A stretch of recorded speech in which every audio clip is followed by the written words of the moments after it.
What is this? This looks like I could make cocoa with this. What is that? Well, that's an insect-based premium protein. It's made from molitor, which is mealworm larvae. The company is called Insect. This is infras. This is for fertilizer. And as you have there, this is a powder derived from the mealworm, and it's a insect protein just been approved by the EU for human consumption. It's just a protein supplement? Exactly. I can put this in a smoothie or something?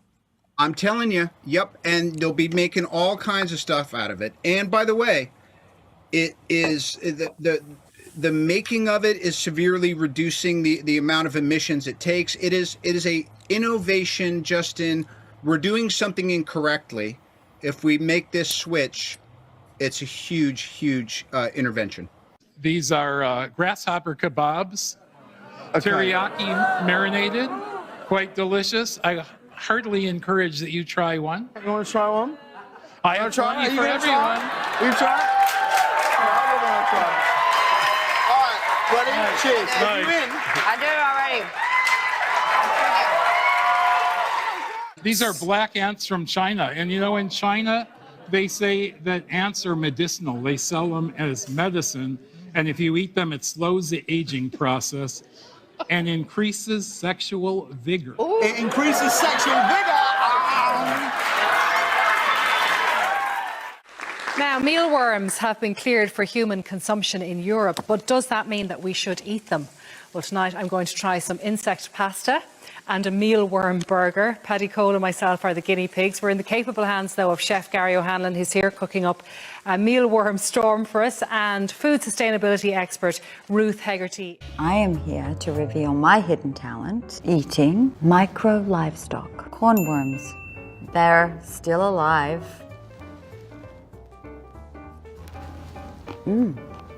Extraordinary. Just a little side note. 2 billion people in the world eat bugs, and I'm one of them. Because here we go. Have some mealworms.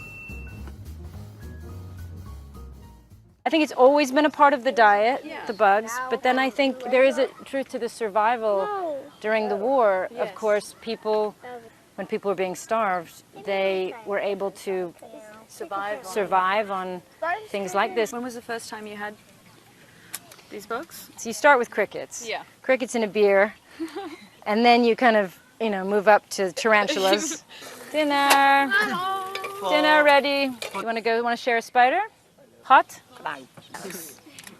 Yeah? It's gross with flavor, so can I make one without flavor? It's actually really good, the flavor.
any other form of livestock use less land, less water, less energy, and produce a negligible amount of greenhouse gas emissions. They provide incredible nutrition for those who experience food security, and on the other hand, they happen to be tremendously sustainable for our planet. We devoted our resources to launching our beta facility, the most advanced, innovative insect farming technology in the world. You can literally copy and paste this farm anywhere in the world and ensure you're going to get the same yield and the same high quality product every single day.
Called the long-star tick, where if it bites you, you will become allergic to meat. I can sort of describe the mechanism. So that's something that we can do through human engineering. We can kind of possibly address really big world problems through human engineering.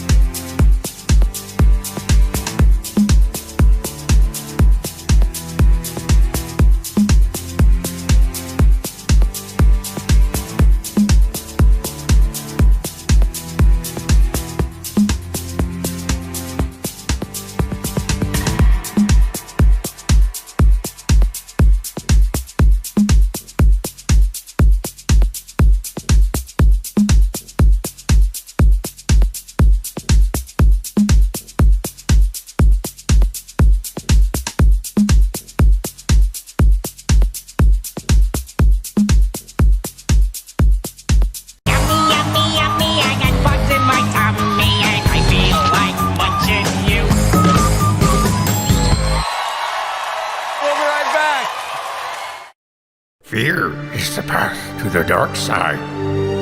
The fear of change, of progress.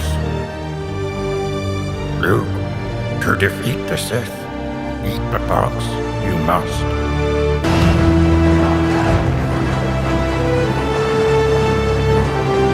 Avengers!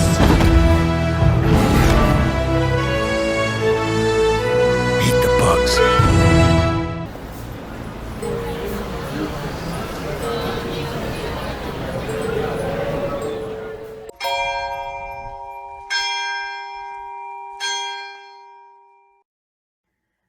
Hello and welcome to News from the Pew, where we take news from around the world and distill it to make it slightly less frightening. I am your host, Rick Barrett, and I am joined tonight by my good friend Steve Cunningham of Sensus Fidelium and sensusfidelium.tv, and Fawaz Yazi, fresh off of his first successful rap battle with Adam Prince. If you missed it, definitely go to his YouTube channel, Enoch and Elijah, and watch it. Give him the thumbs up, give him the follow, because it was incredible. So hats off to you, Fawaz, for pulling that off. That's something that nobody expected, but it came out fantastic. So congratulations. I think you won, but that's kind of biased, and that's all right. And but well, neither here nor there. So we have some stories for you from the realms of politics, a little bit of Catholic stuff. We'll talk very briefly about Pope Francis asking us not to eat meat, and of course, we're filming this on a Friday, but hopefully all of you will enjoy meat this weekend. Enjoy it as much as possible in any form: burgers, steaks, hot dogs, whatever, chili, however you need to do it. I say we take the Holy Father up on his offer and consume as much as possible so there's not much left. That's what I think. I think we should definitely, we should help the planet out by consuming more. So that's not fair. Was it church that used to say you would go out in the garage and turn the car on for Earth Day? Back when I had a diesel excursion, I did that. I used to run that sucker, but then I got rid of it because prices and so forth. But we'll be talking about that.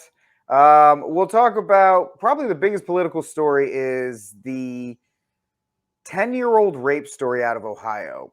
And not because we want to be salacious and try to capitalize on the horrific tragedy that is that story, but the political battle lines that have been drawn with it, the narrative that is being formed, and just the general strangeness of this story. Plus, we have a lady at the Rising who thinks Lauren Boebert's a Catholic.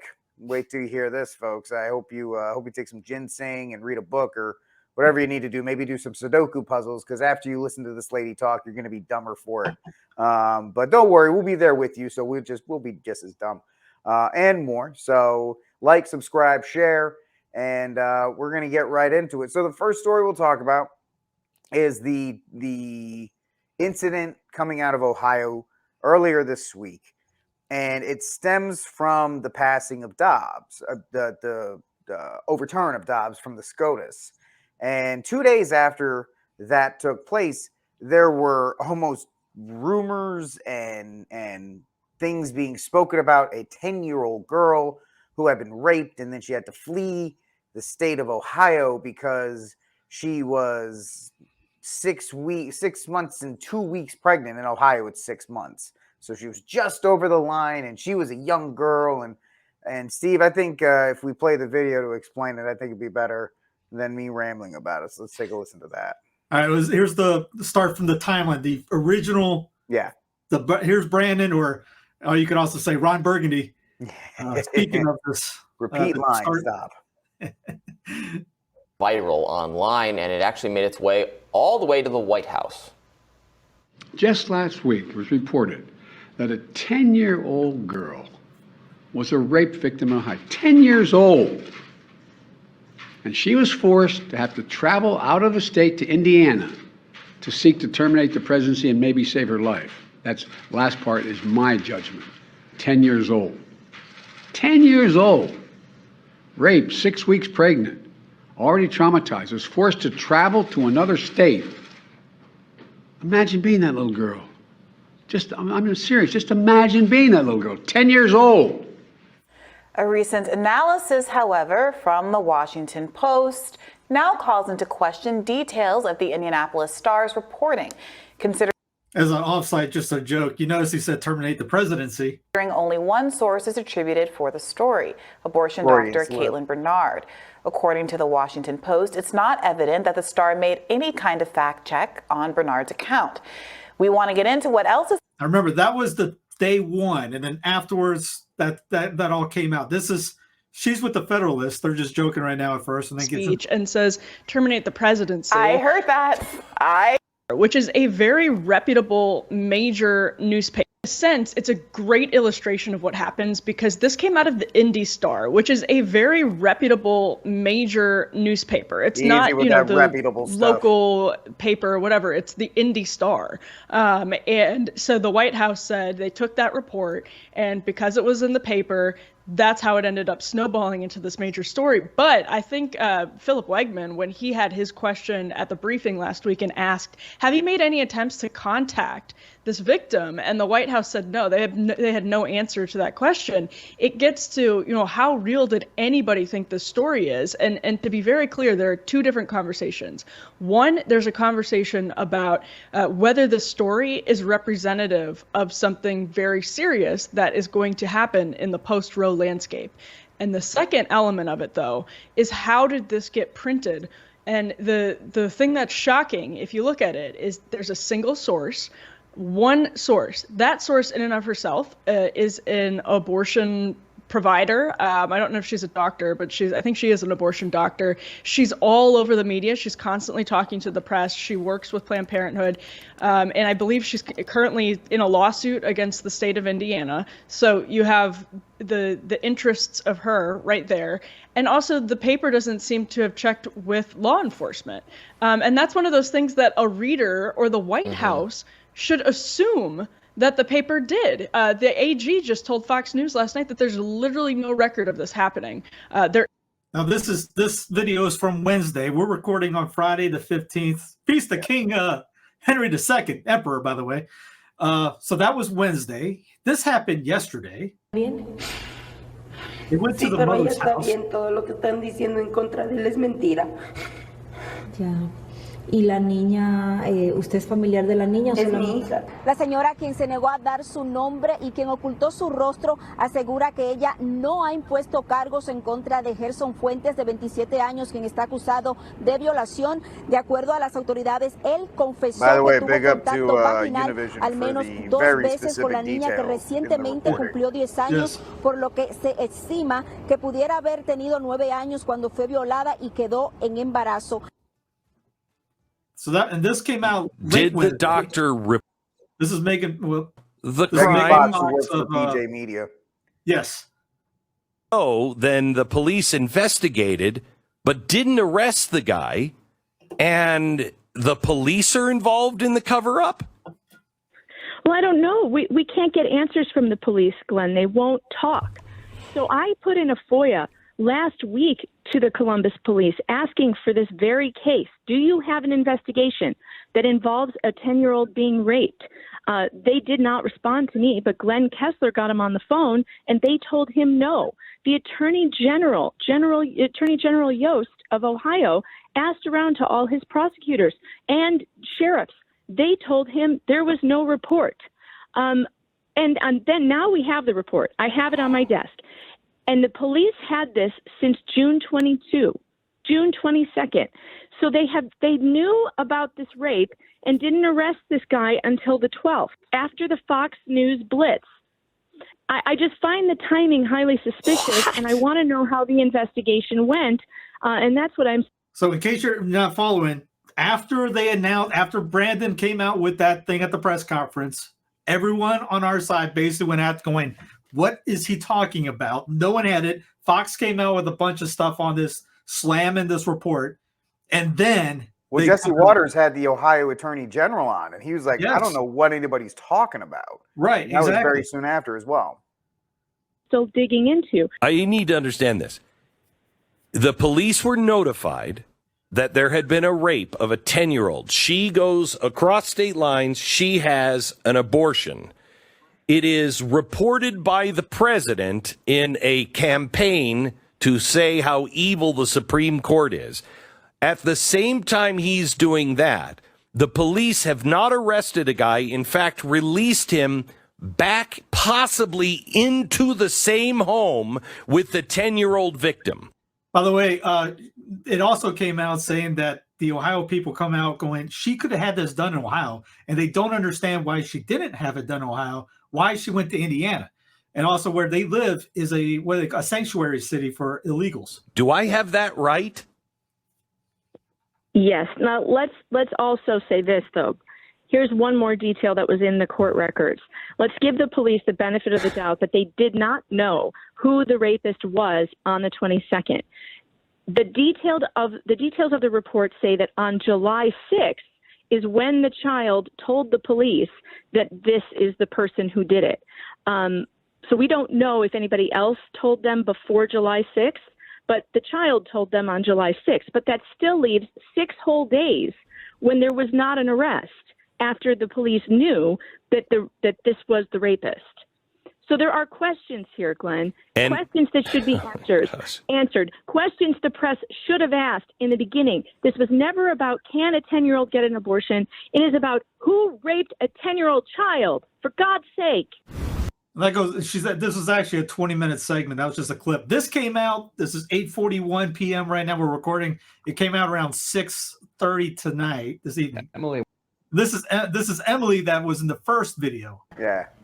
This is our Well, third one on we've this covered topic. the horrific story about a pregnant 10-year-old rape victim twice on Rising this week. First, to question if the original Indy Star report was a hoax, then to concede it appeared to be very real. So why bring it up a third time? Well, first, we continue to get new information on the story. Second, it illustrates precisely why the media can never, ever punt on corroborating single-source stories, period. I said right here yesterday that I've been wrong before and I will surely be wrong again. That much I can promise. In full disclosure, on Clown Planet, I went when Biden says, imagine that 10-year-old girl. And I go, imagine, yes, because she doesn't exist. So I messed that up. But at that time, none of us had all this information. Thankfully, nothing I said on our first story was factually incorrect, but my suggestion that bad reporting in this case meant the story was likely false turned out to be wrong. I did say the doctor heard about the girl's story secondhand, which we now know is not true because we know she later performed the abortion herself, although that wasn't clear from the original piece, which just said the girl went to her for, quote, care. But when we went to air, here's what we knew. The story had a single source. Every major city in Ohio told the Washington Post they had no record of this, and reporting would be mandatory because of their laws. The Ohio Attorney General said he had no record of this. The Indy Star would not say if it even contacted law enforcement. We still don't know if that's true, and the original story still has no comment or no indication that comment was sought from law enforcement, which is highly unusual for a story like this. There's just no way around it. That is reckless journalism, and it needs to be called out precisely to avoid this truly awful cycle we're stuck in right now. It's always been true that this girl's story is plausible. Sadly, the reporting needed to be questioned. It needed to be because it was so flawed, which opened up a hyper-partisan debate over whether this particular incident was real, meaning the tragedy turned into a football that distracted from the real question of whether the story represents a broader reality. Now, unlike some others here on Rising, we were clear from the very beginning whether the story is true, it does in fact, represent a broader reality. In 2020, 52 girls under the age of 15 or 15 and under received abortions in Ohio. In the preceding years, that number was even higher.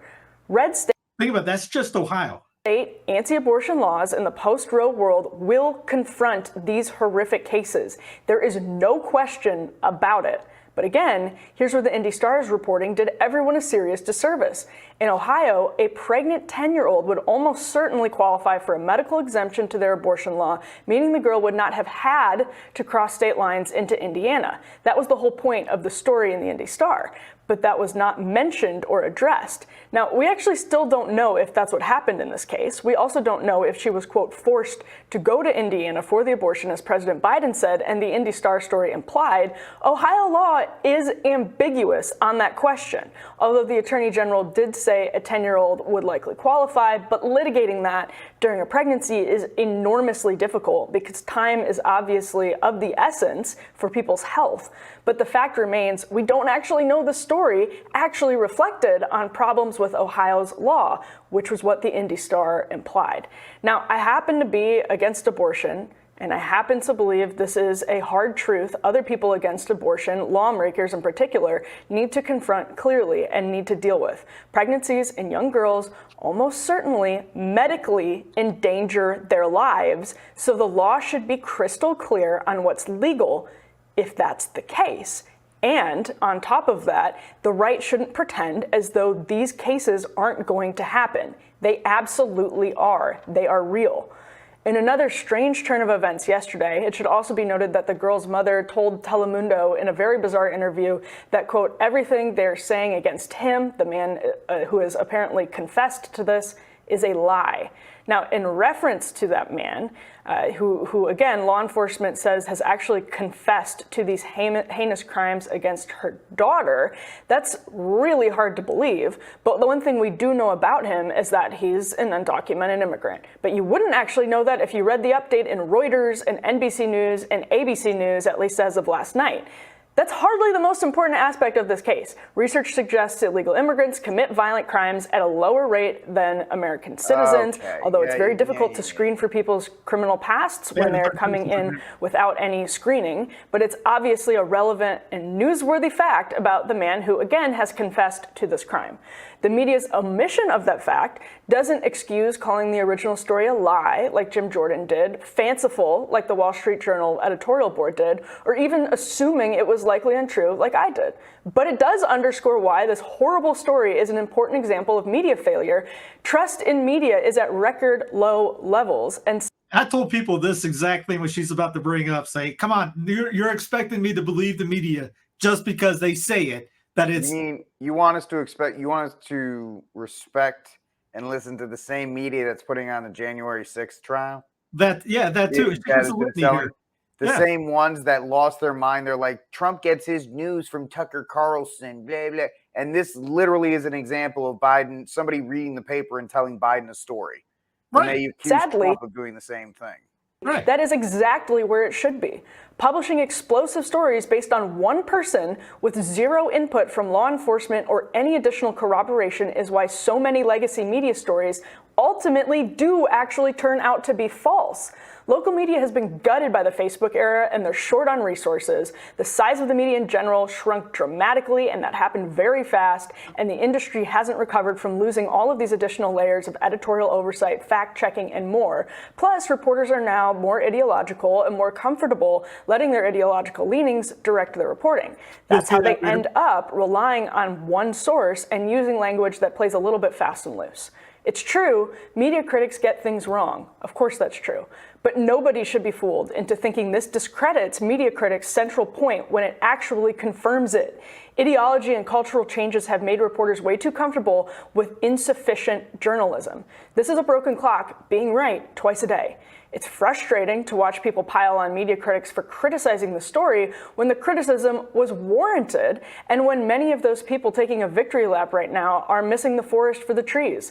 The legacy media got Hunter Biden's laptop wrong, it got the Russia hoax wrong, it got Covington Catholic wrong, it got Jussie Smollett wrong, it got COVID wrong, and I could just keep on going. They won't ever admit it. They won't change or learn. They are peddling more disinformation than your weird cousin's Facebook feed. So don't let them use this example to discredit all of their critics, because that's exactly what they want, and it's exactly how they'll keep lowering their standards, so we have to repeat these awful national rigmaroles over and over, and that's not a deflection. I was wrong, I'll say it, but we can walk and we can chew gum at the same time, conceding what we got wrong without patting people on the back who don't deserve it.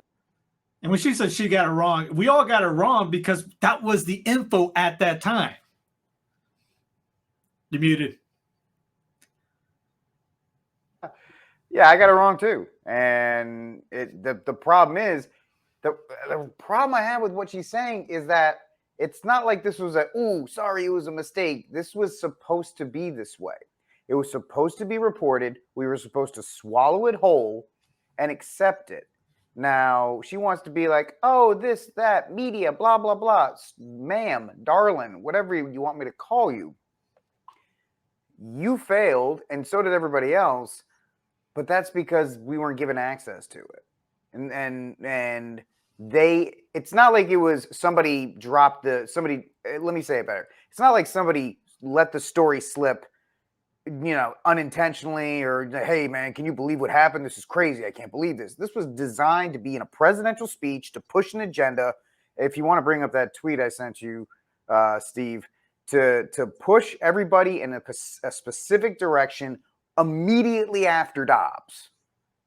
And now she's talking about, spiking the football. Guy says it's somewhat ironic that when presented with appears to be a real story of child rape, the party that spent the summer talking about groomers must have said it was fake news. Except at first, every law enforcement source said it's not true when they checked on it.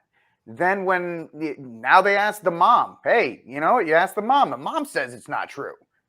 And now all of a sudden, nobody said it was true. And then out of nowhere, poof, this illegal immigrant is the guy who did it. And he confessed. It's not like we've had confessions that had to be recanted before. So the fact that she's using a confession as an illegal immigrant who probably doesn't speak English, who's probably being told he's going to get deported if he doesn't shut up and sign this piece of paper, I don't know. I don't want to give people that much off the hook, especially anybody in the media, because they all repeat all this stuff. I guarantee there was somebody there that knew this story and went up to Biden and said, use this. Because, I mean, all these trigger laws that went down, she's going to be, this is almost like using Miss Jane Roe, forget her name, with McCormick, for that same idea. She was used, and she admits she was being used. They're using this story. That girl might not know, that girl might not even know she's being used. Might not speak a lick of English. You probably because you just look at the Telemundo thing. Yeah. But what's going on in Ohio, this was from April 29th, Feast of St. Peter Martyr, by the way, 2022, Ohio bill would ban abortion without rape exception. So this was there's a leading into this. Here's Yahoo News. By the way, that was Ohio Capital Journal. Ohio bans abortions after 6 weeks. Here's what you need to know. This was June 27, 2022, a month ago almost. This is Fox19.com. Ohio's heartbeat bill is now the law. This came in June 24th. So this was following the Supreme Court's decision to overturn Roe v. Wade. Ohio's Attorney General David Yost announced the state's heartbeat bill is now the law. It bans abortions in Ohio after the first fetal heartbeat is detected as early as 6 weeks in the pregnancy. Here's Vanity Fair. This was July 14th, so yesterday. They should be ashamed of themselves. Child rape case shines a harsh light on Ohio's draconian abortion restrictions. That, to me, is that's the phrase that pays. They are going after the trigger laws. They don't care about this. They don't give two you-know-whats about this girl and her family. They will use her to go at. This is a tactic. They got more tactics to go. This will not be the first one. Dr. Nathanson talks about in his book, Aborting America, how when they brought up rape and incest as a reason why to bring abortion, that cases skyrocketed. And they didn't care. They just walked in and said they got raped. And that was it. They checked off the box. Rape, incest. That's why Missouri has a thing on there. If you want to use rape, you have to bring in a police report to do this. And right now, they're going after this. And here's a Fox, was it this yesterday, I think, too?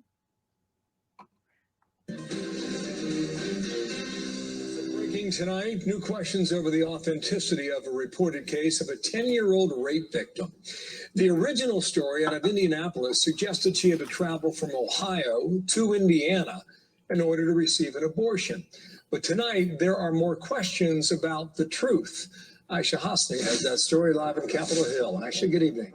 Hey, good evening to you, Bill. That's right. So after days of fact-checking by various media outlets on this story, a source familiar to this situation is confirming to Fox News tonight that indeed there is a 10-year-old girl from Ohio who traveled across state lines to Indiana to seek an abortion. And also tonight we're learning, Bill, that the doctor who is in charge of caring for her is facing repercussions for this story getting out the way that it did. Now, this horrific ordeal was first reported on July 1st by the Indianapolis Star newspaper. It was then retold by President Biden last week during a speech about abortion rights. Now, Biden said the girl was raped and then forced to travel across state lines to get an abortion because of Ohio's restrictive abortion law.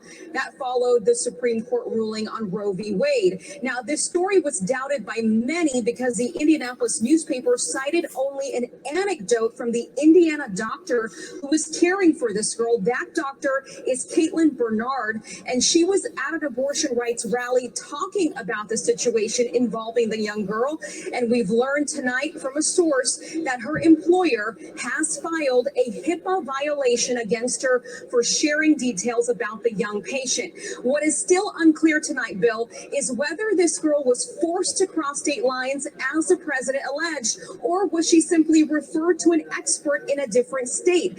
As Ohio's Attorney General told Jesse Waters last night, the girl did not need to leave the state. She would have been able to legally get an abortion in Ohio. Ohio's heartbeat law has a medical emergency exception. She did not have to leave Ohio to find treatment. And Bill, as of last night, the AG told Jesse Waters that he hadn't heard of even a whisper of a criminal complaint that would track with this situation, rape of a young 10-year-old girl. We've reached out to police authorities in the state of Ohio to find out if they're any closer to finding a suspect in this rape. Never let a crisis go to waste. Not at all. Flaz, jump in here with this, because after taking all this in and seeing how this whole thing was crafted to support a specific narrative, how can you respond to something like what Emily was saying, like, oh, well, we still have to trust media and we still have to do this, when you know that 99% of the media is in the back pocket and they worked in conjunction with the executive branch to push this story? Yeah, it's good to be with you guys again. Yeah, I think what she said was right. Broken clock can be right twice a day. Here's the biggest picture for me. First of all, I don't believe the media, and the reason I don't believe the media, because you've got the left, whose entire ideology is based upon what I determine to be true. It's truth. It's very subjective. There's no objective truth according to them. Yet we have people who we call fact checkers. Well, if there's no objective truth, then what's a fact? What are you checking? So that's number one. Number two, let's look at the big picture here. We're chasing the means, and I'm looking at the ends. Now, first of all, if this poor young girl was raped, it's horrible. Prayers need to be said for her. And if that baby was a living human person, had to be aborted because of it, then that's twice the tragedy, and reparations must be made for that soul to Christ as well. So let's not take a look at. Let's not take the person away from this the whole situation, because there's a person involved, there's a life involved, two lives. But my whole problem here is this: what is the left's agenda? It's a power grab. It's from the very beginning. It's a communist tactic. It's all about power grabs. Now you can, like Steve just said, don't let a crisis go to waste. You're going to use this story in order for you to push what? Abortions. Now, why do they want abortions? The same reason why they put old people, COVID patients in nursing homes. They want to get rid of as many people as possible. Abortion was one of those things where they had in the federal law to where they could go in and have as many abortions as you want, anytime you want. In most states, that was the case, especially California, where it's the highest populated. Now, what is this all about? Of course, we all know it's population control. And sterilizing through various means as well. So this is my issue with the left is you have what we call a hierarchy of victimhood, a hierarchy of agenda. So when Obama first became president, we thought that the blacks were going to remain the minority priority, but that wasn't the case. They're very upset about that. What became the minority priority was the LGBT, HGTV community. That became the new minority priority. Well, there's no greater tier of minority or victimhood for them, or the sacrament, as we say, as abortion. So if they have to sacrifice for an election cycle, illegal immigration, by pinning it on this gentleman, they're going to do that. Why? Because what's the end game for them? If the end is population control and abortion is a mean, they have to bring that back to the federal level, or they have to continue pushing these trigger law states, these red states, onto the other direction. When Roe v. Wade was overturned, we all were taking victory laps. That was fine for 24 hours, but this is where the real battle begins, because guess what? They're going to go after these states. Now it's a clean slate. We just hit the 3-point shot to take it to overtime. That was the case. We did not win the game. Winning the game is turning every state into an abortion, free state. So they're gonna do the other route. Who was it? Part of the plan, I think Stephen knows this more than anyone. Part of the plan is to have as little amount of people in this world as possible, to have the elite, I believe about 300 elites controlling the entire population. There's too many folks right now to do that, so they have to reduce the population. One of the ways to do that, of course, is wars, and abortion is one of them. So where do they want most of those people? I think it's going to be in Asia, especially China. Because what happened with China, we saw the one child law. We've seen that throughout those years. China's in big trouble. One child policy. China's is in huge trouble because China's going like this when it comes when it comes to their population. You got way too many old people. They killed off a lot of their women, the little girls in the womb because they wanted mostly men. You got more men than ladies. So by 2040 or 2045, China's going to be cut in the 40% to 50% in population. Yeah. Now that's horrible for China. Nobody wants to migrate to China, so they can't do immigration. Nobody wants to live under that dictatorship. So they're going to be in huge trouble. China is struggling. So, but why would China subscribe to this? Well, the only reason they would to do that is that they realize that the whole world is going global and not national. And if that's the case, why do they want? And now I've heard this. I think I brought the WEF, or what one of their plan was. They actually want the Asian countries to be left because they have a history of obedience and following dictatorship. They want the West to go first because West has a taste of freedom. So that is the case, in my personal opinion. The end game here is to push this agenda to bring back abortion because, as we know, Brandon and his crew don't care about children because we'll see what's happening with sex trafficking. And if that's the case, then I'm not. They're sympathizing to the wrong people. Yeah, well said. Steve, he mentioned the WEF, buddy. That's your cue. He was in the wheelhouse. Yeah, no, that's exactly what this is. It's all about depopulation. From the intro where you saw all the bugs, eat the bugs. It's all about Earthism. As there's I forget his name. He's an English guy. Wrote the book Scamdemic, the pseudodemic. That's it, pseudodemic. He calls it Earthism, the worship of Mother Earth. Basically, you saw it with the Pachamama. You saw it with the church coming into it. It's what's going on with the bug. And Holy Father, unfortunately, is a WEF guy. Shoot, even Billy Graham was a WEF guy. I saw Billy. Oh, not Billy. He died. That they taught his daughter or son writes about how he was all happy, excited that someone like this guy named Klaus Schwab wanted to welcome in to help bring in evangelicals to the group. And the first book that the WEF came out with is in 1974, and a dedication to the Malthusian way of going things. These guys are all about population control. For what was brought up as another country, Africa, there was a group there. It's in this documentary called Infertility, which I won't mention the director's name because it will get this thing cut down. You still can't do. You still get videos taken down right now off YouTube. But he mentions at the end, before he was killed, because all the Catholic bishops out there called this out and banned everyone that on their congregations from doing the jabs. And he said at the end, before there was a layman scientist that said at the end, when they get done with Africa, they're coming for the rest of y'all. And I think it was like 2015-ish that they said that. Yes, this is all depopulation, the food, get rid of the farmers, the riots.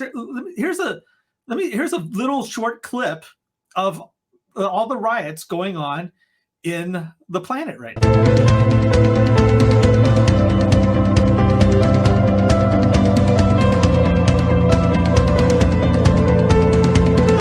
It's peaceful right now, but they're beating up the deal. And why is going on? The Netherlands, they're going after the food supply. Germans.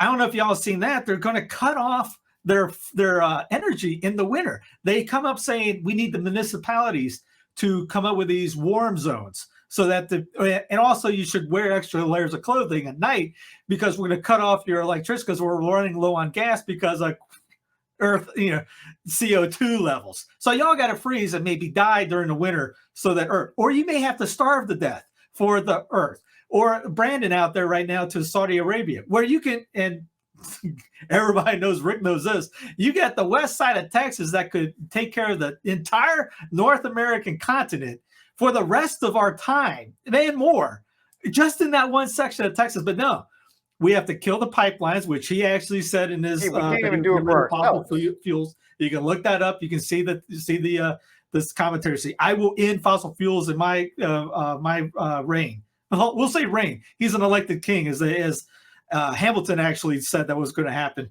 Let's go ahead and do that. But anyways, so he's in Saudi Arabia right now begging for more gas. Why? When we have oil, why? Because we have tons of it here. And then you see the people, you see his tweets. Happy days are here again. Gas is down 28, 32 cents from a couple weeks ago. Oh, yeah. So it's still $4. It's over $4 in most areas. Like my wife was saying, hey, it's under $3. At Sam's Club, it's like $3.89. I go, it's still $2, maybe, way high, too high. They already conditioned our mindset for that. And by the way, those riots, communists want riots. They want that. The Catholic answer to this is more prayer, becoming holy, getting on your knees. Emperor Saint King Henry II, it talks about that in Garnier today, about how he was a man of prayer that would defeat armies through prayer. Yes, he would go in the battle, but that was the main thing. Our terminology right now is we got to go riot, and commies want rioting. And we're not. I remember mentioning before that how the enemy is united. We're not. And a good friend of mine told me about this. I said, no, you're wrong on this. It's not. Evil can never be united because it's evil. There's no unity in evil. Good can be united. It was actually in the Holy Face book by Father Carney, where it speaks of how spiders, after they have their kids, some of the children will eat the parents. You had Bastille Day the other day. They beheaded Robespierre and all this. The lefties will turn on each other. You will see that. You see that kind of right now, how the trannies are going after the gay, or the gays are going after the trannies, especially in the pride marches and things like that. We got to get it on my set, as Father Carney mentioned in there. We need battalions of prayer-minded people going at it and focusing on this, saying the Holy Face chaplet, getting into the devotion, saying the rosary and the chaplet not at the same time, but back to back, as he brings up Trey Fontaine and approved that. Well, it's not 100% approved, but two popes have approved it, JP2 and Pius XII. And they had, there was actually a video of the news there filming the miraculous, the son on there. And one of the messages of Our Lady, that was Bruno, who ended up turning his knife in because he said he was going to kill the Pope. An immediate conversion, said that the Hail Mary is like daggers being shot into the heaven. Also, like the Golden Arrow prayer, which is like a dagger going into the Sacred Heart. As Fawaz brought up, reparation. We need massive reparation right now before might be too late, but we need to do it anyways. Nah, I always kind of push back on the too late, because in the Hail Mary itself, now in the hour of our death. So, I mean, not too late for us, sanctity or anything like that. Not for that. For you see people that are talking about the end of the America's the shining sun. It's the end all be all. Steve, you and I also agree, Steve, that the thing could burn down tomorrow, and we'd be like, "Oh well, next." So, I mean, I know Fawaz is still in Kentucky. I'm sure against the USA. If everything went down and he's like, how's Kentucky? Is Kentucky fine? All right, well, then let's keep going. So, and there's a problem that a lot of Catholics have. They can't separate.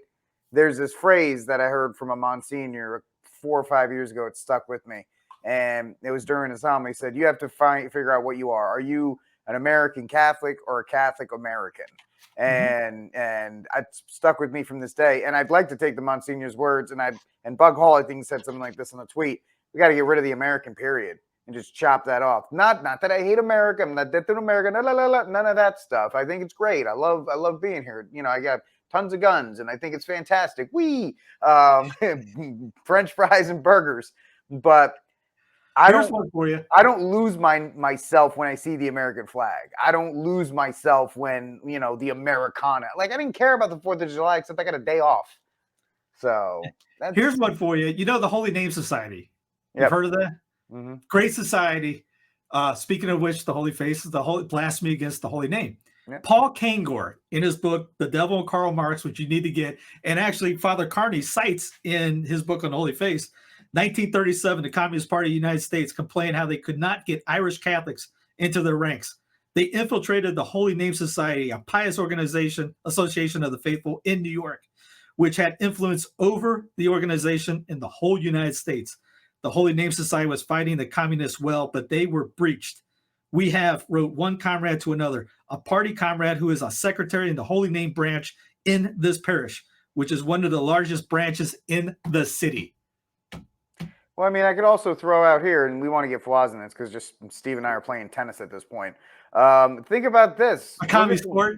What playing ping pong. What about the Knights of Columbus, man? I mean, that's another organization that should be leading the charge. And I'm not trying to throw shade. I'm a first degree knight, and there's plenty of good organizations out there. But at the top levels of it, it's like fish fries and barbecues, man. They're very much. It's a very American organization. That's what I'm trying to say right there. But Fawaz, your thoughts on any of the stuff Steve and I have been rambling about for the past couple of minutes? Yeah, no, I think you're right. And I think you touched on a good point. Why reinvent the wheel? Everybody's trying to come up with some program that's going to save the church and save the world. I mean, I think we're kind of sick and tired of programs, to be honest with you. Why reinvent the wheel? I mean, the Knights of Columbus. I mean, you've got chapters all across the country, all across the cities, all across the parishes, and maybe a little bit less fundraising, a little bit less barbecues and fish fries, and a little bit more organized prayer and penance. And I think that's something to be said about that. And get these organizations. You have all of these. I mean, I respect a lot of what the Fraternity of St. Peter do, the Institute of Christ the King, Fathers of Mercy. They're really focused on saving souls. They stick to the catechesis. Their masses are reverent. They're doing what they're supposed to do, and the faithful that attend these masses and have filled with children. This is the future of the church, and this is, I think, where we need to be focused on. I think what Father Ripperger said just recently was absolutely right. Listen, he said in the past we've had these bishops who've had their hands in the spigot of grace, and not somebody, but a lot of these bishops in the past and today have kind of turned off the spigot of flowing from grace. And in order to turn it back on, it has to go through the church. The world will follow what the church does. What's going on right now with the world is because this is what the church was doing back in the 70s and 80s. Even before that, in the 50s and 40s, we had some of these problems with pedophilia and all of these situations. And the world is kind of following suit of what the church is doing. The church is not following the world. The world is following the current state of the church. And somebody has to turn on the faucet of grace. And there's going to be these bishops. Unfortunately, the laity have to pray for the bishops to receive the grace in order to do what they need to do for the laity to receive the grace. And this is the cycle.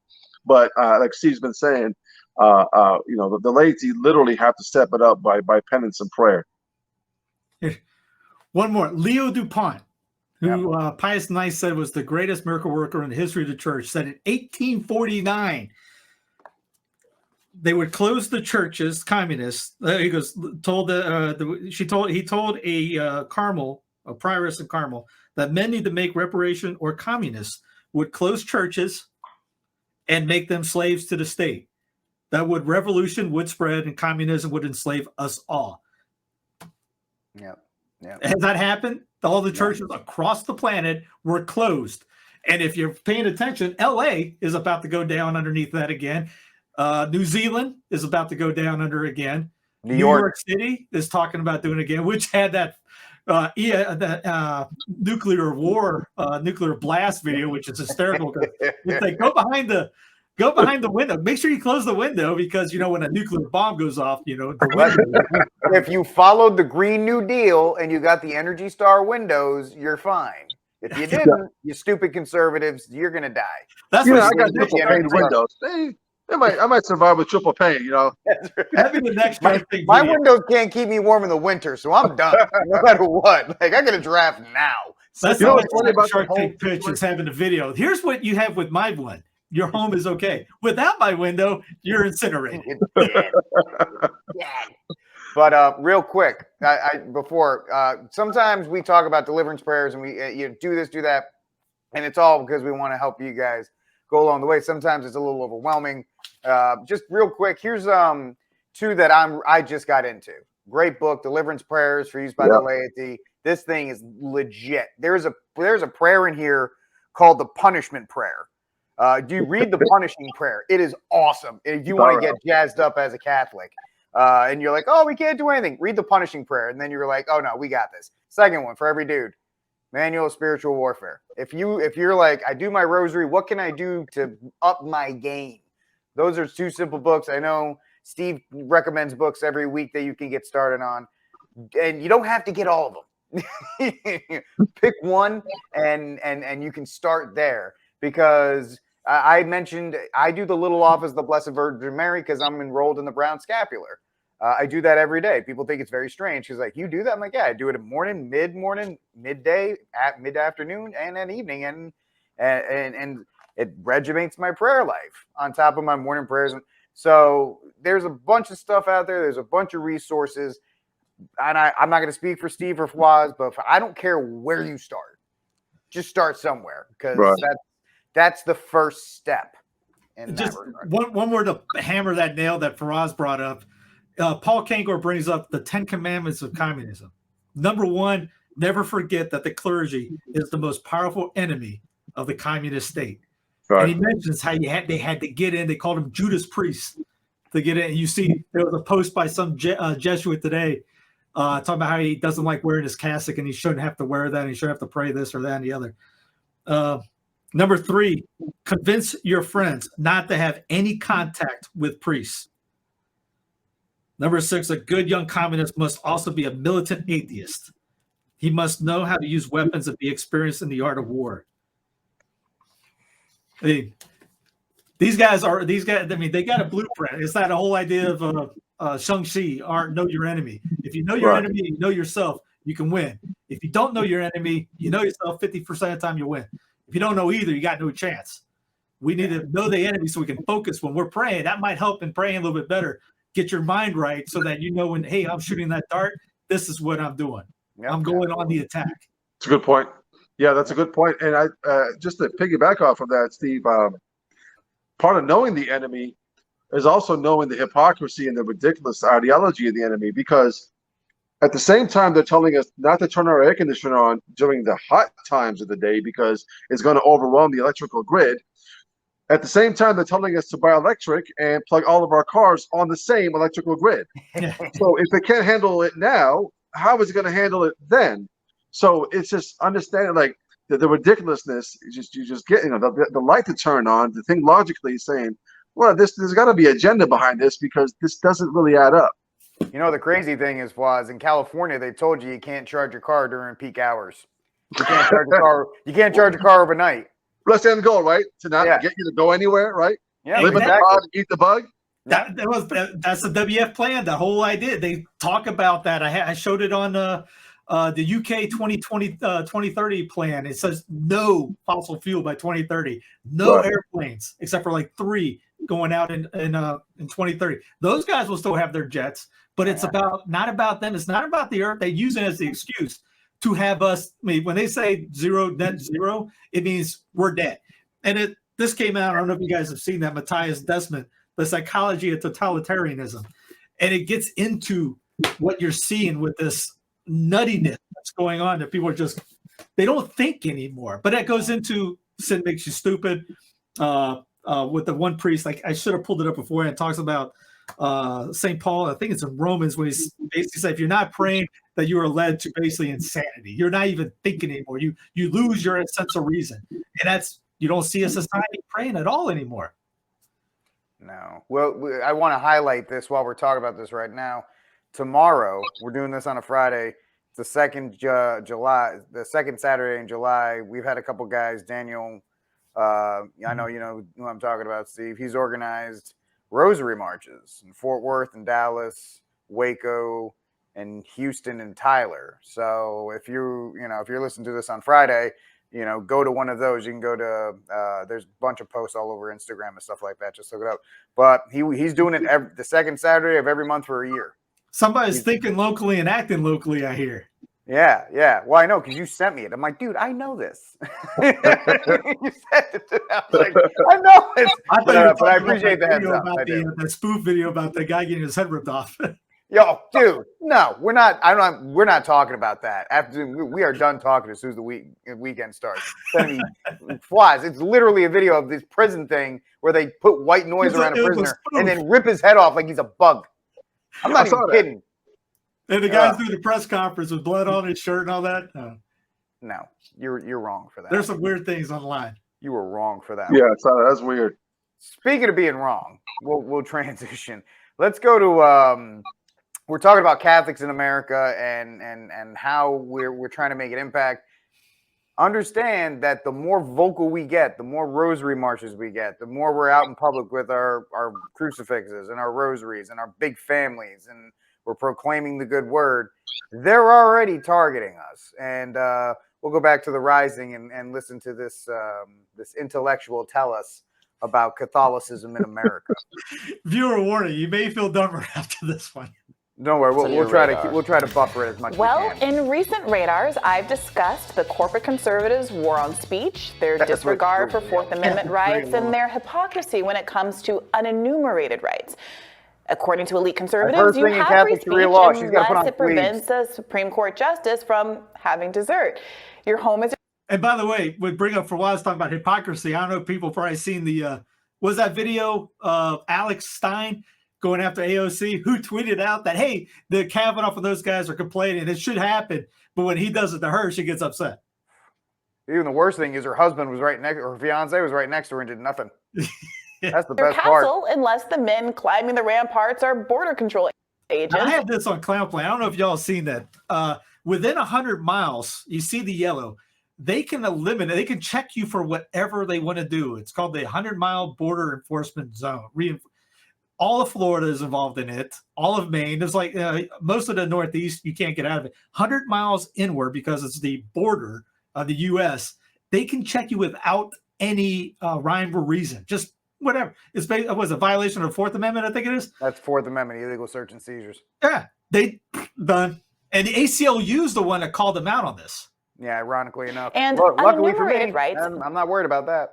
Don't exist if we're talking basic privacy rights, like the right to marry who you want or make personal decisions with your doctor. They only exist if we're massively expanding the meaning of, say, the Second Amendment to include weaponry the founders contemplated about as much as they ever contemplated gay marriage. Now, it seems some elected conservatives are becoming increasingly bold in their disregard for the constitutional values they claim to hold dear. Last month, at a religious conference in Colorado, Republican Representative Lauren Boebert defended the Supreme Court's decision in the Rick loves Lauren, by the way, people. Dobbs case overturning Roe v. Casey by proclaiming that she is, quote, tired of the separation between church and state. The church is supposed to direct the government, she said. The government is not supposed to direct the church. That is not how our founding fathers intended it. She added, I'm tired of the separation of church and state junk that's not in the Constitution. It was in a stinking letter, and it means nothing like what they say it does. Now, of course, you're allowed to have spiritual beliefs, and those... And she's dead right. I mean, Rick can back me up on this too. On that, 11 out of 13 colonies had an official state in the Constitution, state religion in their Constitution. I think Massachusetts had it, still has it in their Constitution. Just think about who founded Pennsylvania. Pennsylvania is named for a Quaker. So it was illegal for Catholics to hold office. It's Charles Carrollton in Maryland, who most people think that was named after Mary, was not named after Mary. He was not allowed. He was the richest person in the colonies and could not hold office because he was Catholic. Not talking about his brother and his two brothers. That one was a Freemason, the other one was pretty much the worst bishop. Beliefs will probably inform the way you live your life and do your job, even if you're in Congress. And there's nothing wrong with that. But the idea that church is supposed to direct the government, well, you might be thinking, which church? Who decides? Is it my Methodist uncle, who's a pastor in Baltimore, or the female Reformed Jewish rabbi who administered my friend's adult conversion, Obama's pastor, Reverend Jeremiah Wright, or Ilhan Omar's imam? Now, those of you who are watching, who are at least over the age of 10, probably understand that what Boebert is claiming is patently false. I can't believe I have to clarify this at all, much less to a sitting congressperson, but the very First Amendment includes what's called the Establishment Clause. It prevents the establishment or elevation of one religion over any other by the state, and it guarantees your right to practice what you wish. Now, Congress shall not pass. I mean, D.C. cannot do that. So any state, like Rick talked about his friends in Texas. Texas could come out tomorrow and say, we are coming to the Sacred Heart. We're a Catholic republic. Bada bing. The U.S. federal government can't do a darn thing to that unless you're an incorporation doctrine lover.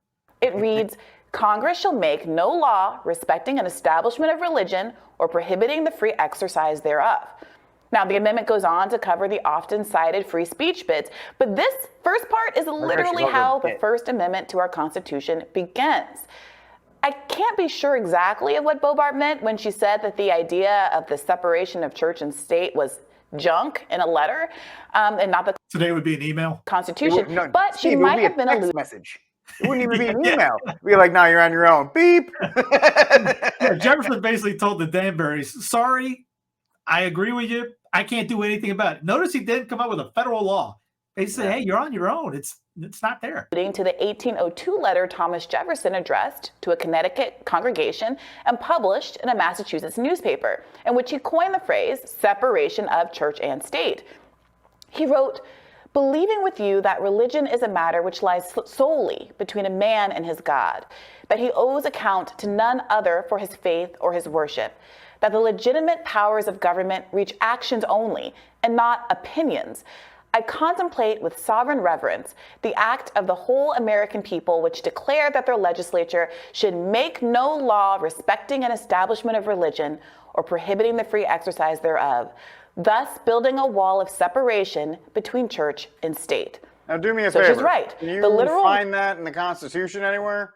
Is is it right next to the word democracy? Because neither one of those things are actually in the Constitution. Dude, you saw it in National Treasure. You have to flip it over, you pour some stuff on it, use the glasses, and you can see it. My boy Nick Cage will go get it. Separation of church and state are not in the Constitution. But other words, meaning exactly that, are the first words in the very First Amendment, and the meaning of the Founding Fathers could not be more clear. They're certainly a great deal clearer than, say, the text of the Second Amendment, which guarantees citizens the right to form a well-regulated militia and to bear arms, but says nothing that would prevent the types of regulations and limitations that are often applied to, say, the First Amendment, and which the Supreme Court regularly strikes down when applied to the Second. But this isn't about the Second Amendment. This is about the First. Yeah, there's no libs rent-free inside her head. One I think we can all agree on, and how conservatives are increasingly open about their desire to live in a theocracy. This week, Bobart doubled down on her opposition to America's premier constitutional right. I can't do her statements justice. Take a listen for yourself.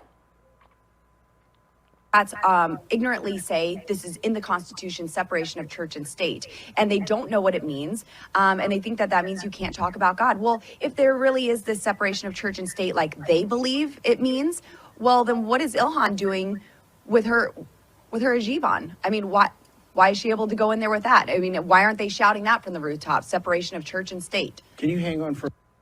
Now, I have a lot of problems with Gun Bunny Bobart. You know, I think she's a little too much like NRA posing in skimpy outfits with machine guns and she's AOC, but on the other side, she is 100% the right's AOC, but she's 100% correct on that. So got to give her credit where she's due. Well, someone certainly doesn't understand what separation between church and state means, but it's not Ilhan Omar. It used to be that conservatives bragged about America being a democracy, free from religious authoritarianism, unlike certain Muslim countries that were targeted for public ire after the 9/11 attacks and our subsequent pretextual invasion of Iraq.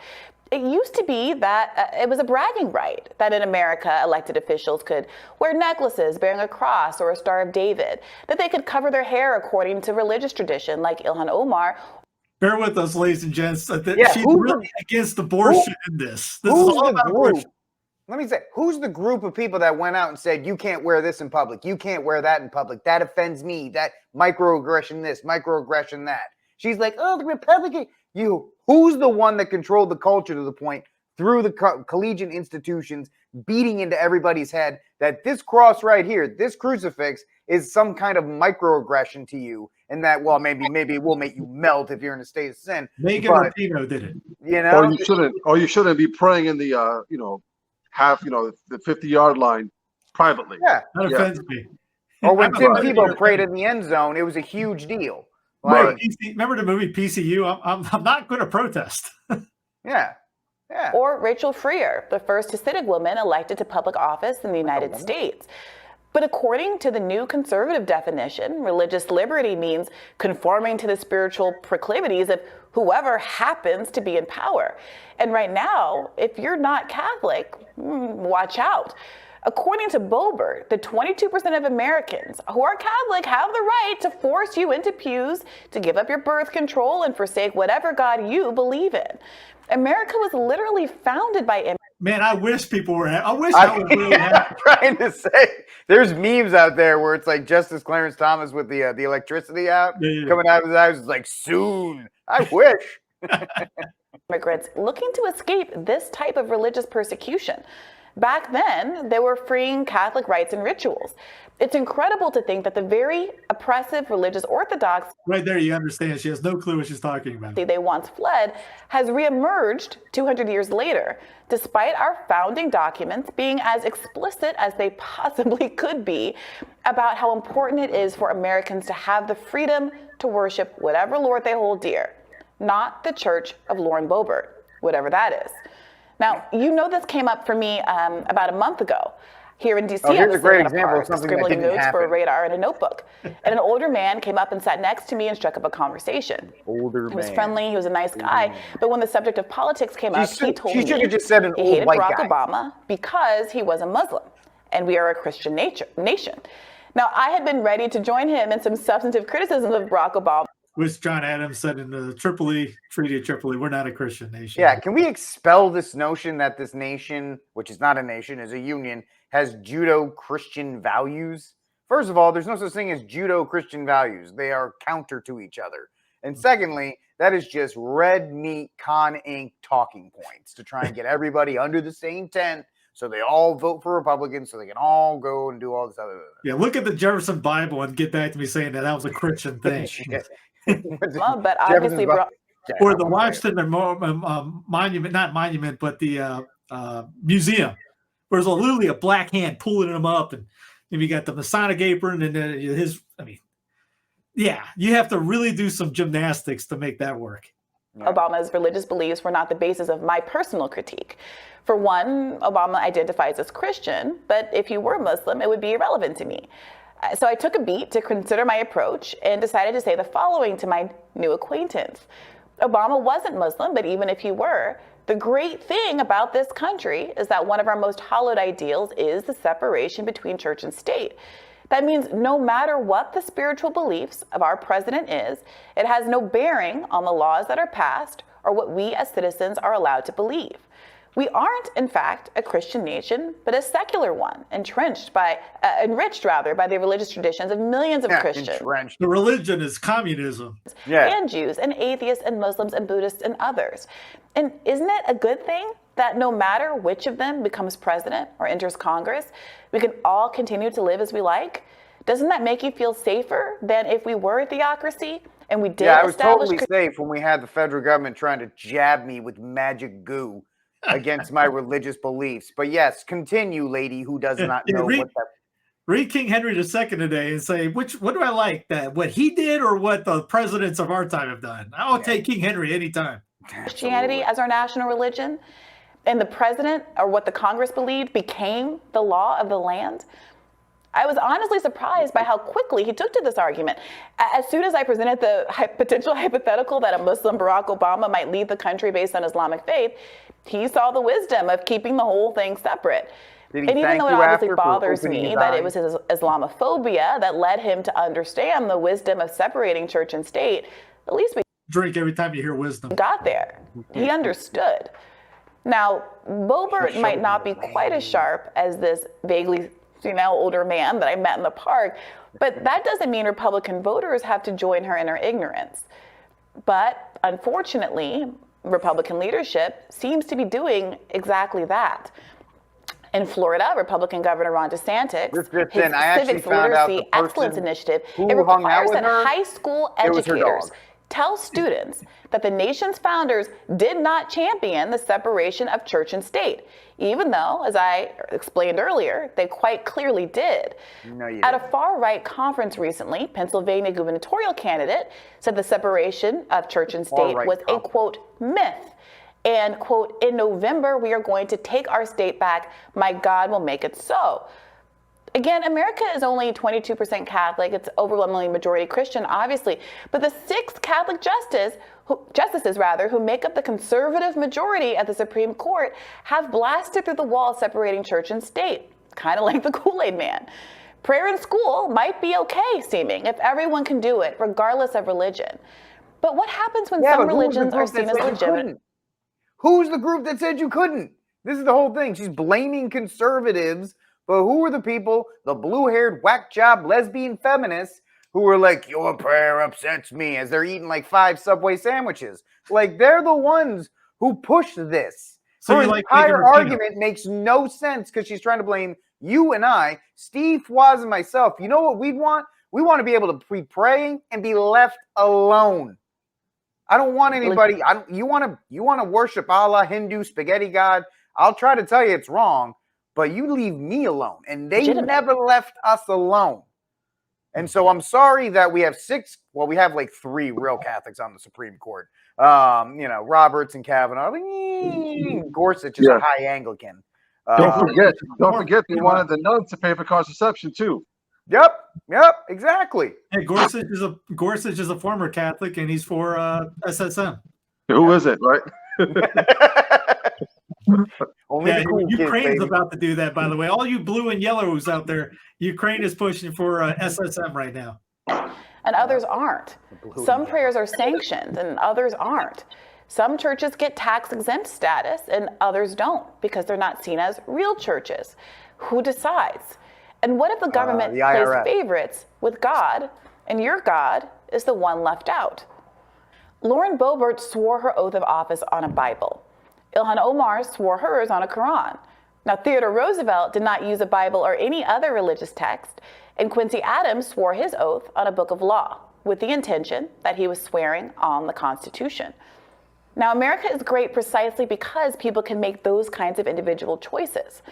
Lauren Boebert and contemporary corporate Republicans stoking the culture wars over this, it's just not worth tarnishing one of the founding fathers' best and perhaps most sacred ideas. They'd be shocked to hear that. The question now is, will conservative voters stand up against it? Now, he's about to slam her on this. He's not. He doesn't even do Okay, but Lauren Boebert is not Catholic as far as I can tell. No, I'm not sure what her religious ideals are. So I think we're being a little slippery here. How so? Okay, Lauren Boebert is a ridiculous person, and the things she's saying about the separation of church and state are false. I completely agree with you.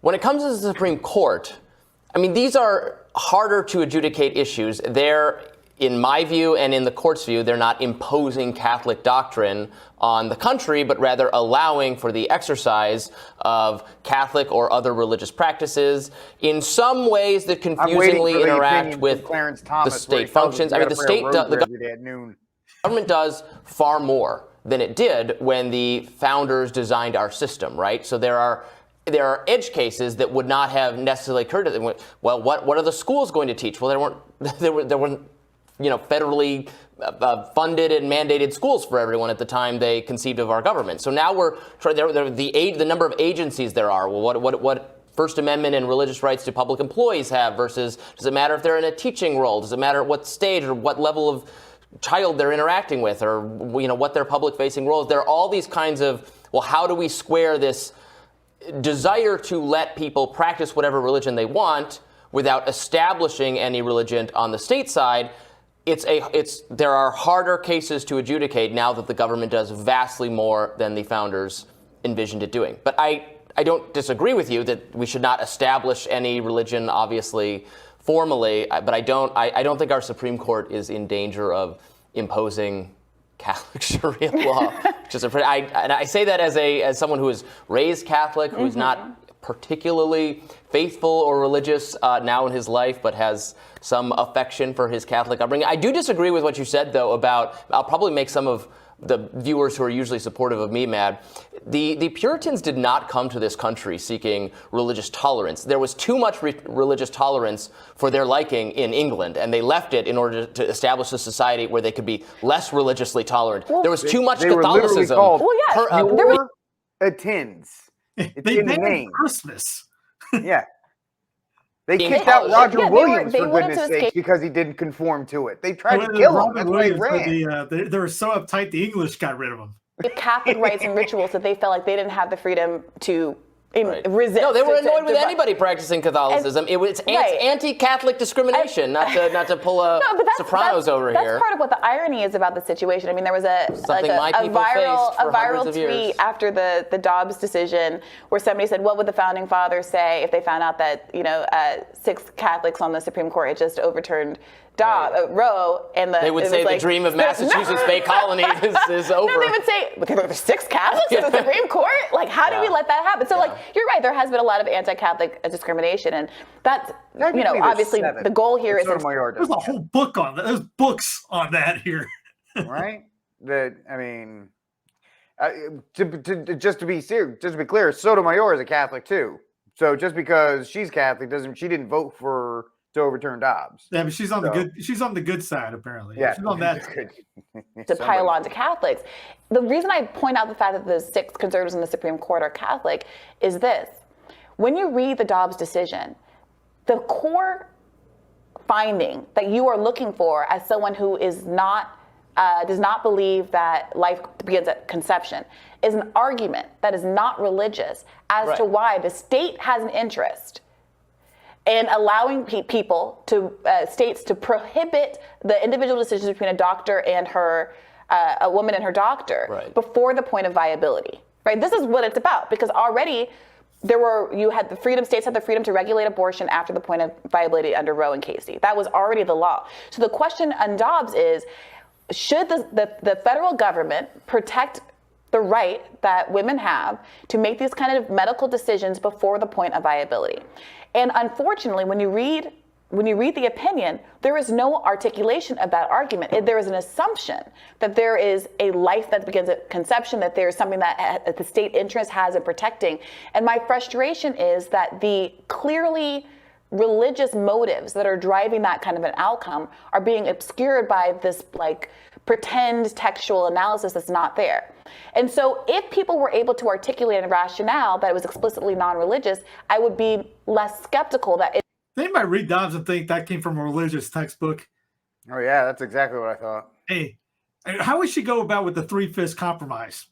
It's amazing how they just reject personhood. It is in fact religion that is driving these motivations. And again, but that can easily be done, and lots of people are doing that, but specifically with abortion. But they aren't. No, people have the complete and total freedom. They have the view that it is you are harming life.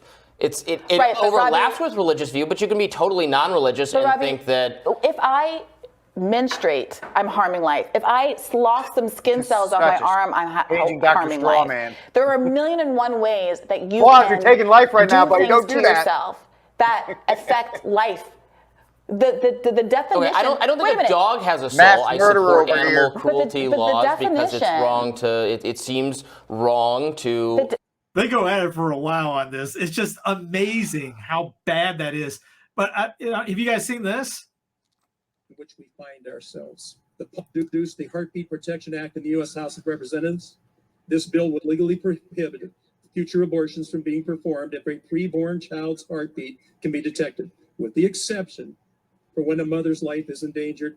It is a science-based, humanity-respecting solution suited to the new landscape in which we find ourselves. Hey, notice he said science-based. Yeah.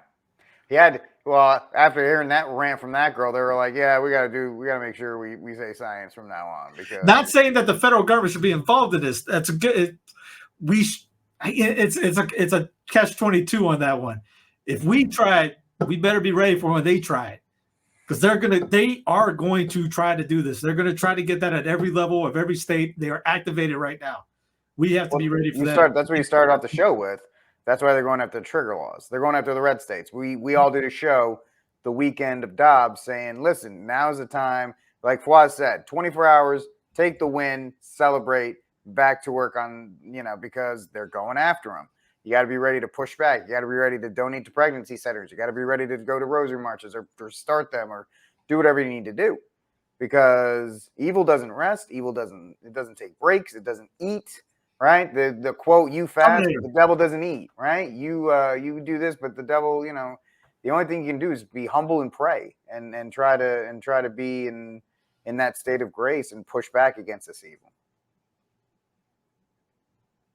Fawaz, what do you think? Everything you guys said is absolutely true. I know it's tough to throw it to you after listening to that lady for like 10 minutes. We're all struggling. So I apologize to be like, Fawaz, help us. Yeah, now you go. Very smooth handoff. Again, I don't. The media has an agenda as always, and they're going to push. It's all about power grabs and lies. I mean, we saw that with the the January 6th hearing when they had that one lady come in and talking about Trump. I said this before. When Trump did something they thought it was semi-off, they would edit this thing, and we would hear from it. An hour later, it happened. It would have an entire week for 4 years broadcasted on TV, and all of a sudden, he does something as outlandish as jump out to the front seat and choke us. Put his hands on a Secret Service and put his hands on the wheel, and we're waiting 18 months to hear about it later. I mean, give me a break.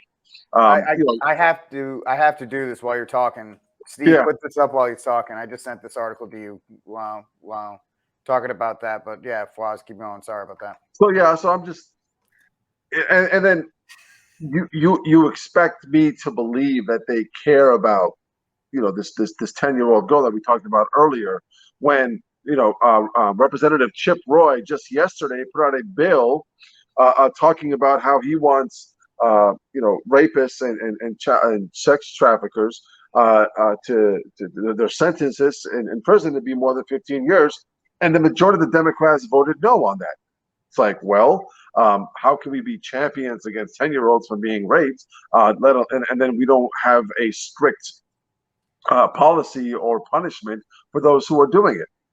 So again, I don't believe anything these folks say. They have no morality. Their morality is only tied to one thing. It's their creed and their agenda. The means don't mean anything. It's all about the end. And that's the dangerous part.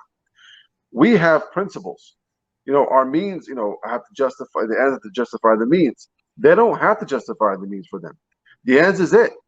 The means not to justify. The means are whatever it is. They have no principles. I would never lie to somebody or deceive someone to Christ. You would never do that either. That is against our principles. The means is to tell the truth in all ways. That's the purpose of speech. That's why God gave it to us. That's the means to reach to an end. Their end is to push the agenda that they want to push. The means don't matter. It is what it is at this point. Hold on, yeah. So it's going to be interesting to see where this story goes. Unfortunately, even though it's been debunked by many, even the Washington Post came out and debunked it. You're going to see that tagline: 10-year-old girl forced to go across the border to abort a child after she was raped. That's going to be used as a tagline in every single red state from now until they get their way. So it's definitely ready. You definitely need to be ready with the truth on your side, to be armed with the truth and moving forward against this first wave that they're going to push, because it's not going to end after this. They'll find something else. They'll go to incest next, or they'll go to something next. They'll go to whatever is focus tested that will get the most emotional response from your white suburban house moms and all these other things, because that's their group. That's what they target the most, and college girls obviously too. Yeah, I mentioned it's a religion, so they need their sacrament to come back. They will do everything they can to get that back, and we just wait till they go after, SSM or trannies or things like that. Paul Kangor writes on, ever wonder where separation of church and state came from? This is communism. He goes, the Burke-Harin pamphlet was printed in the U.S. underground for the Communist Party. It stated the church must be separate from the state. This was done in 1920, just a few years after the last Holy Roman Emperor, Blessed Karl von Habsburg, died in exile in a cold, damp house. This was done by the invisible enemy we now know as revolutionary men, most likely communists. That they had to destroy the Holy Roman Emperor so the state could be God. And I brought this up before, the Christian Social Principles. We got Sophia to republish that. In it says duties of the state. Now, this is a Thomistic book. And it goes into questions after. It's heavy on Thomas, Leo the 13th, Pius the 9th, Pius the 11th, etc. On this first, he goes, first, its duties toward God. The state is a moral person, and as such is obligated to the recognition of God, to obedience to his laws, to rendering of gratitude, worship, and honor to him. It goes. That's just the first couple sentences. It goes on for quite a while. This is one of those ones that you should get if you're dabbling into running for office, politics, or just want to get an idea of what in the wide world of sports is going on. Yeah, absolutely. That's a good point. Yeah, it's a very good point because people go into office or go into the blood sport that is politics, not prepared, and then they just get swept up because they become, well, am I going to do, because they feel like they cannot be a Catholic. Oh, again, they go to the JFK speech in Houston in the 60s when he was running for president. They all based that off. That's where the whole I'm a Catholic, but do not worry, I will not let it be in my administration, or whatever the case may be. And every Catholic in office has followed, save for somebody like Alito and Thomas SCOTUS, who are more than happy to tell you that they're Catholic. But maybe Thomas is thinking about his last days. I mean, he might be. I mean, he's maybe thinking about it. Hey, before judgment, let me clear some things out. Yeah, that's a heck of a ticket to have. Let's not lie. It's not if you're Thomas and Alito. If you have that. Yeah, he might have just sat there one time. Maybe heard a sermon. So maybe let me fight this. If at least I can stand in front saying I tried. Yep, I did something. I pushed it back as far as I could. But imagine a Lauren being Catholic, praying for her to convert, saying something like that in an interview by instead of just rambling on about Omar's hijab or whatever it is. Or even MG. Remember, Marjorie Taylor Greene's she's a lapsed Catholic. Mm-hmm. She's a firebrand. She's nuts, but at least when she talks, she believes it. Mm-hmm. I would love it if she was speaking Catholic truth right now, right? Because if she's doing it, she won't back down when crazy lady on the rising gives a 45-minute speech that's incorrect. So that's, you got to have that fire that you are speaking the truth. And I know society's going to tell you it's not correct, it's not real. You have to, error has no rights. Error never had rights, and it never will have rights. And being in a secular society does not mean that you need to give up your high ground by being a Catholic. Yeah, can I make a point, if you guys don't mind? Yeah. You just reminded me of something, Rick. And Steve, you guys were talking about politicians. Now, listen, I know that for folks out there, and I share your sentiment that we're not going to fix this politically. There's no natural or solution to this anymore. We've gotten to the point where we need direct influence or direct divine intervention from heaven. Our Lady's going to restore this through the mediatrix of all graces. She's going to flow the graces that she needs to according to our God. And according to the chastisement, God alone is going to determine who survives the chastisement because he determines these things. But I will say this, to say that there is no political solution to this, I would say it's untrue. Because if you look back in the patristic eras or the early church, imagine if they would have said, there's no natural solution to this. We would not have had a Constantine. We have to. There has to be a power structure. There has to be a hierarchy. There has to be a political class. If that's the case, then are we not waiting for the great monarch? Will he not ever exist because there's no political solution to this? We say, well, voting is useless and all that stuff. How about we just let God determine how he's going to solve this instead of us determining how he's going to do it? He could change the heart of some, great leaders, or bring in some leaders who have the great natural law. The monarch is coming somehow. He's not divine. Yeah, he is a human person who's going to lead. So he's a political figure. Let's not forget that. So God usually works that way. So let's not just be all these. Sometimes it's crazy when we think it's. Voting doesn't matter or these political solutions don't matter. They do matter because God can work through these natural solutions. Absolutely, I'm into that. So I think we covered this topic quite well from pillar to post. So let's move on. Let's do a cultural story real quick because we cover a lot of negative stuff. Because unfortunately, it seems like that's it. Oh, Disney's gay. This is that. These are bad. Blah blah blah.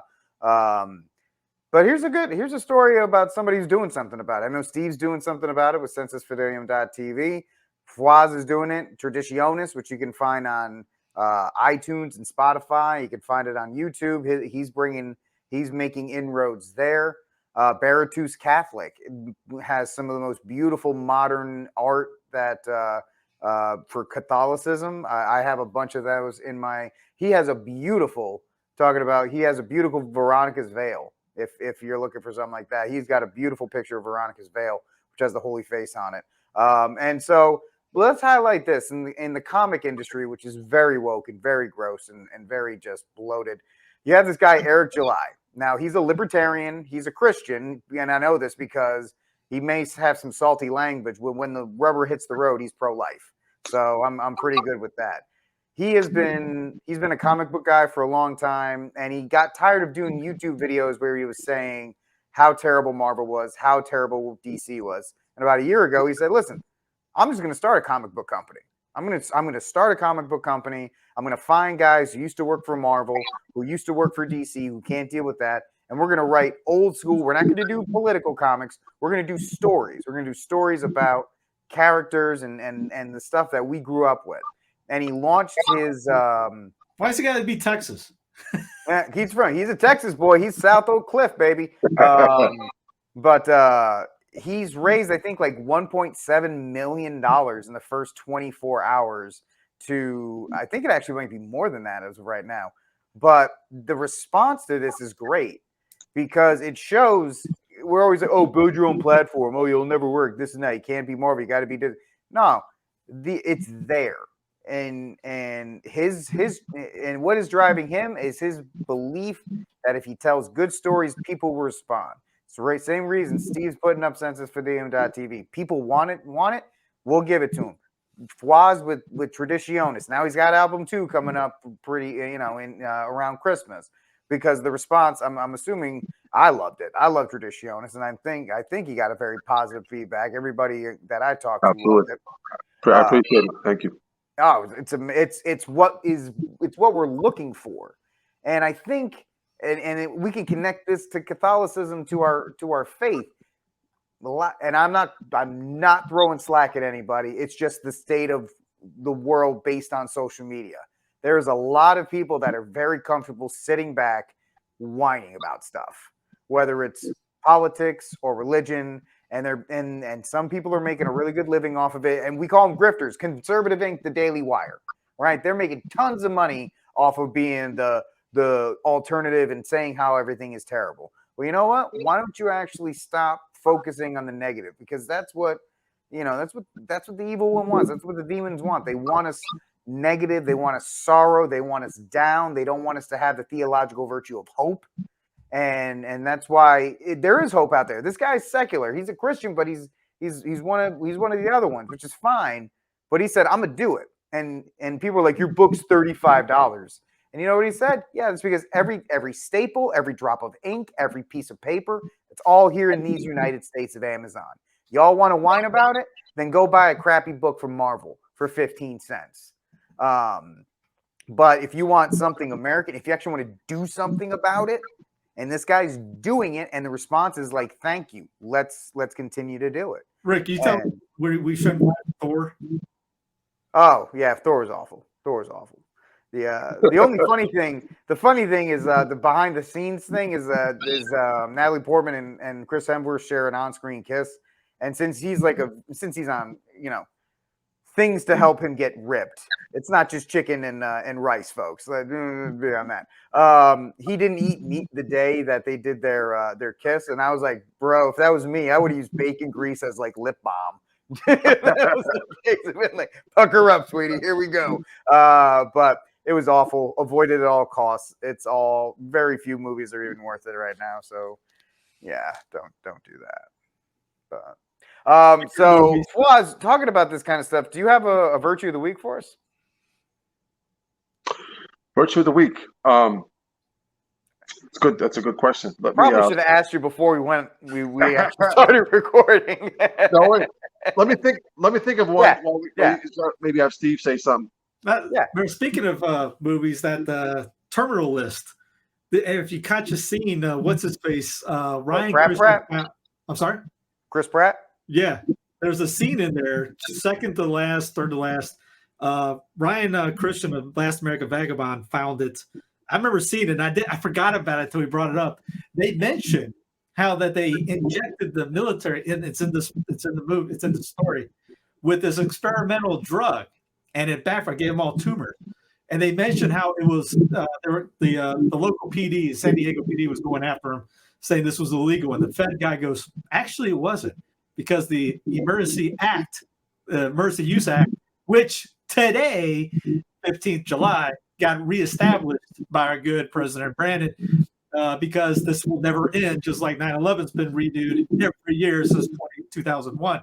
So they injected, and it wasn't illegal. He said the cover-up might have been bad, fishy, but it wasn't illegal because of the emergency use authorization. And the crazy thing is, you're still getting the first dose, the first version of whatever goo they're giving out. You're never going to get Comarty or whatever that thing is called. That thing's got like 7 years of testing. They gave it this approval, but if you read through it, it's like this approval will not be finalized until 2027 after this round and that. If you went to the doctor and they're like, you have to get a jab, and you're like, fine, give me Comarty or whatever it is. It's not Antonio Comarty. I know it's not the football player. It's just what I can say. Give me the Comarty one. They'd be like, we can't because it doesn't exist. The only one they can give you is what Steve said, the emergency use authorization. Actually, today, there's a federal judge that overturned the Air Force's vaccine mandate because of religious exemptions. So, I mean, you could have fought it. And I feel bad for the people that kind of just took it just to get it over with because, it just can't. I'm sorry. That's not something that works in that regard. But I haven't watched The Terminal List yet because I'm still anti-Pratt. Maybe I'll wait another month and then I'll wait for it. So, because everybody who's watched it says it's actually pretty good, but I have yet to watch this thing, so we'll see how it goes in that regard. I'm not too worried about that. We already talked about the Pope with the meat thing, so there's really nothing there in that regard. Have you seen this, Steve or Fawaz, that there are actual there's food out now. If you look at the back on the ingredients, it'll say includes crickets on these new plant-based chips and stuff like that. Yeah, they're already slipping it in, and people will just grab the Lay's potato chip or whatever, not looking at the back ingredients, and they're already starting it. So that way, you've been eating bugs for a year if you've been eating the Fritos. You're gonna eat them. Yeah, exactly. Hi guys, I've been talking about that for over a year now. I remember people calling me nuts at the beginning, going, "Guys, here's the stuff. It was on their links. It was in their stories and their write-ups." Yeah. That's that video you saw in the beginning. I had all those and I was on with Michael Lofton a year and a half ago, and I'm sure I probably made him go, "This guy's a wackadoo." This guy's a wackadoo. Man, it's all happening. Yeah. So, Steve, we'll give Fawaz another second. Do you want to give me your Cry Room and Saint? I already know who they are, but let's let the audience know who your Saint of the week is and your Cry Room. I'll go with the Saints. More unjabbed MLB players refuse to play against the Blue Jays. 10 players off the Royals are saying not doing it because they're not getting jabbed. Good on them. Who knows what the repercussions could be for them? I mean, they're not going to 10 guys. I mean, was it 27 guys on the roster? So 17 they're traveling with. Who knows how many pitchers? And one guy says, he goes, it's unfortunate because it affects the team. Yeah, it's unfortunate that you want to shove my body, my choice, which isn't. They saw a story. It's not that phrase is not going well with Democratic voters right now because they said the anti-jabbers have co-opted it. So literally something going into your body, it's your choice. Now that they don't like that too much, but I'm not too worried about the MLB players because their contracts are guaranteed. So I can't play this game. I'm still getting $2 million not to play. So they are. I will give them credit though; they still didn't play, and that's good. Still didn't play. All and right. my cry rumor is the most evil guy in the world some parts. He literally is a mustache twirling villain.